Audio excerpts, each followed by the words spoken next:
ಸನ್ಮಾನ್ಯ ಸಭಾಧ್ಯಕ್ಷರೇ, ಬೆಳ್ತಂಗಡಿ ವಿಧಾನಸಭಾ ಕ್ಷೇತ್ರದ ಜನಪ್ರತಿನಿಧಿಯಾಗಿ ಈ ಒಂದು ಘಟನೆಗೆ ಸಂಬಂಧಪಟ್ಟಂತೆ ಈ ಸದನದಲ್ಲಿ ಮಾತಾಡಬೇಕಾದಂಥ ಅನಿವಾರ್ಯತೆ ಇದೆ.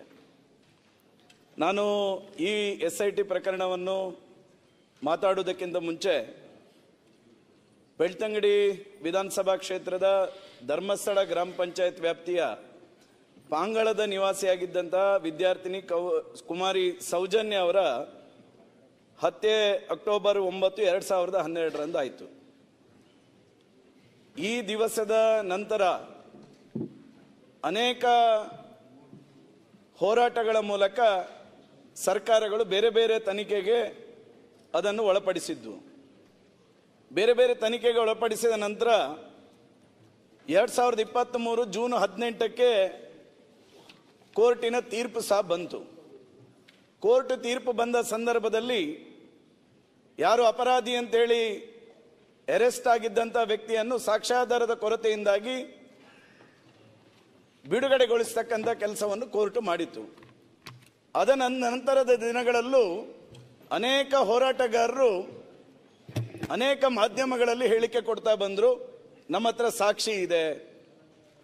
ಅನೇಕ ಹೋರಾಟದ ಸಭೆಗಳಲ್ಲೂ ಹೋರಾಟಗಾರರು ಹೇಳ್ತಾ ಬಂದರು, ನಮ್ಮ ಹತ್ರ ಸಾಕ್ಷಿ ಇದೆ. ಅನೇಕ ಯೂಟ್ಯೂಬ್ಗಳಲ್ಲೂ ಹೇಳ್ತಾ ಬಂದರು, ನಮ್ಮ ಹತ್ರ ಸಾಕ್ಷಿ ಇದೆ ಅಂತೇಳಿ. ಪ್ರಾಯಶಃ ಕೋರ್ಟ್ ತೀರ್ಪು ಬಂದ 3 ದಿನಕ್ಕೆ ಜೂನ್ 21ಕ್ಕೆ ಸನ್ಮಾನ್ಯ ಮುಖ್ಯಮಂತ್ರಿಗಳಿಗೆ ನಾನು ಮತ್ತು ನಮ್ಮ ಕ್ಷೇತ್ರದಲ್ಲಿ ಇರ್ತಕ್ಕಂಥ ವಿಧಾನ ಪರಿಷತ್ ಸದಸ್ಯರಾಗಿರ್ತಕ್ಕ ಪ್ರತಾಪ್ ಸಿಂಗ್ ನಾಯಕರು ಬಂದು ಮನವಿಯನ್ನು ಸಹ ಕೊಟ್ವಿ, ಈ ತನಿಖೆಯನ್ನು ಮರು ತನಿಖೆ ಮಾಡಬೇಕು ಅಂತ ಹೇಳಿ. ಆ ನಂತರದ ದಿನಗಳಲ್ಲಿ ಇಡೀ ಜಿಲ್ಲೆ ಎಲ್ಲ BJP MLAಗಳು MP ಸೇರಿಕೊಂಡು ಸನ್ಮಾನ್ಯ ಮುಖ್ಯಮಂತ್ರಿಗಳನ್ನು ಭೇಟಿ ಮಾಡಿ ಈ ಸೌಜನ್ಯ ಹತ್ಯೆ ಕೇಸನ್ನು ನೀವು ಮರು ತನಿಖೆ ಮಾಡಬೇಕೆನ್ನುವಂಥ ಆಗ್ರಹವನ್ನು ಮಾಡಿದ್ವಿ.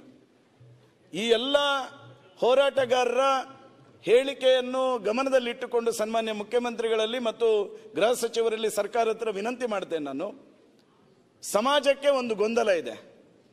ಇಷ್ಟು ಹೋರಾಟಗಾರರು ಸಾಕ್ಷಿ ಇದೆ ಅಂತ ಹೇಳಿದ ನಂತರನೂ ಯಾಕೆ ಇದನ್ನು ತಾರ್ಕಿಕವಾಗಿರ್ತಕ್ಕಂಥ ಅಂತ್ಯಕ್ಕೆ ತರ್ತಾ ಇಲ್ಲ ಎನ್ನುವಂಥ ಒಂದು ಗೊಂದಲ ಇದೆ. ಆ ಗೊಂದಲವನ್ನು ನಿವಾರಣೆ ಮಾಡಿಕೊಡ್ತಕ್ಕಂಥ ನಿಟ್ಟಿನಲ್ಲಿ ಸರ್ಕಾರ ಮತ್ತು ಮುಖ್ಯಮಂತ್ರಿಗಳು ಹೇಳಿಕೆಯನ್ನು ಸಮಾಜಕ್ಕೆ ಈ ಸದನದ ಮೂಲಕ ಹೇಳಬೇಕೆನ್ನುವಂಥದ್ದನ್ನು ಮೊದಲು ನಾನು ಈ ಸಂದರ್ಭದಲ್ಲಿ ಹೇಳ್ತಾ ಇದ್ದೇನೆ. ಪ್ರಾಯಶಃ ನಂತರ ಬಂದಿರತಕ್ಕಂಥದ್ದು ಈ ಬುರುಡೆ ಪ್ರಕರಣ. ಸನ್ಮಾನ್ಯ ಮುಖ್ಯಮಂತ್ರಿಗಳು ಈ ತನಿಖೆಯನ್ನು SITಗೆ ಕೊಡ್ತೇವೆ ಅಂತ ಹೇಳಿದ ತಕ್ಷಣ ಆ ಕ್ಷೇತ್ರದ ಜನಪ್ರತಿನಿಧಿಯಾಗಿ ನಾನು ಆ SIT ತನಿಖೆಯನ್ನು ನಾನು ಸ್ವಾಗತ ಮಾಡಿದ್ದೇನೆ.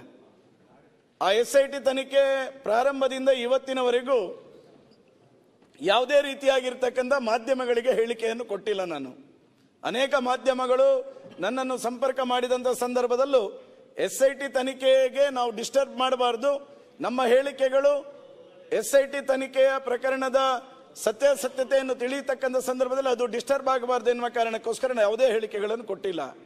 ಆದರೆ ಇವತ್ತು ನಮ್ದು ಆಗ್ರಹ ಇರ್ತಕ್ಕಂಥದ್ದು, ಸಾವಿರಾರು ಕೋಟ್ಯಾಂತರ ಭಕ್ತರ ಮನಸ್ಸಿನ ಭಾವನೆ ಇದೆ.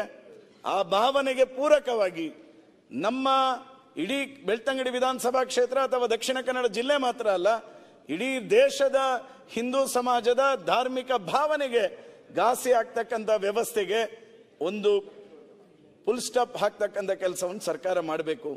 ನಾನಿವತ್ತು ಎಲ್ಲ ಕ್ಷೇತ್ರದ ಜನ, ಜಿಲ್ಲೆಯ ಜನರ ಪರವಾಗಿ ನಾನು ವಿನಂತಿ ಮಾಡ್ತೇನೆ, ರಾಜ್ಯ ಸರ್ಕಾರ ಈ SIT ತನಿಖೆಯ ವರದಿಯನ್ನು ಆದಷ್ಟು ಶೀಘ್ರ ಸಮಾಜದ ಮುಂದೆ ಇಡ್ತಕ್ಕಂಥ ಪ್ರಾಮಾಣಿಕ ಕೆಲಸವನ್ನು ಮಾಡಬೇಕೆನ್ನುವಂಥ ಆಗ್ರಹವನ್ನು ನಾನು ಸರ್ಕಾರಕ್ಕೆ ಈ ಮೂಲಕ ಮಾಡ್ತೇನೆ. ಆ ಮೂಲಕ ಹಿಂದೂ ಸಮಾಜದ ಧಾರ್ಮಿಕ ಶ್ರದ್ಧಾ ಕೇಂದ್ರದ ಮೇಲೆ ಆಗ್ತಕ್ಕಂಥ ಅಪಮಾನವನ್ನು, ಈ ರೀತಿಯ ಸುಳ್ಳು ಹೇಳಿಕೆಗಳನ್ನು, ಈ ರೀತಿಯ ಯಾವುದೋ ರೀತಿಯಾಗಿ ಭಾವನೆಗೆ ಘಾಸಿ ಆಗ್ತಕ್ಕಂಥ ವ್ಯವಸ್ಥೆಗಳನ್ನು ಯಾರೂ ಮಾಡಬಾರ್ದು. ಮತ್ತೆ ನ್ಯಾಯ ಅನ್ಯಾಯ ಎನ್ನುವಂಥದ್ದನ್ನು ತೀರ್ಮಾನ ಮಾಡಲಿಕ್ಕೆ ಕಾನೂನಿನ ವ್ಯವಸ್ಥೆಗಳಿದೆ.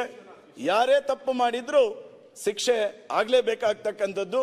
ನಾನು ಈ ಸಂದರ್ಭದಲ್ಲಿ ಆಗ್ರಹ ಮಾಡ್ತೇನೆ, ಆ SIT ತನಿಖೆಯ ಮೂಲಕ ಏನು ಸತ್ಯಾಸತ್ಯತೆ ಇದೆ ಎನ್ನುವಂಥದ್ದನ್ನು ಸನ್ಮಾನ್ಯ ಮುಖ್ಯಮಂತ್ರಿಗಳು, ಗೃಹ ಸಚಿವರು, ಉಪಮುಖ್ಯಮಂತ್ರಿಗಳು, ಸರ್ಕಾರ ಸಮಾಜದ ಎದುರಿಗೆ ಆದಷ್ಟು ಶೀಘ್ರವಾಗಿ ಅದನ್ನು ವರದಿಯನ್ನು ಮಂಡಿಸಬೇಕೆನ್ನುವಂಥ ವಿನಂತಿಯನ್ನು ನಾನು ಎಲ್ಲ ಭಕ್ತರ ಪರವಾಗಿ ನಾನು ಮಾಡ್ತಾ ಇದ್ದೇನೆ.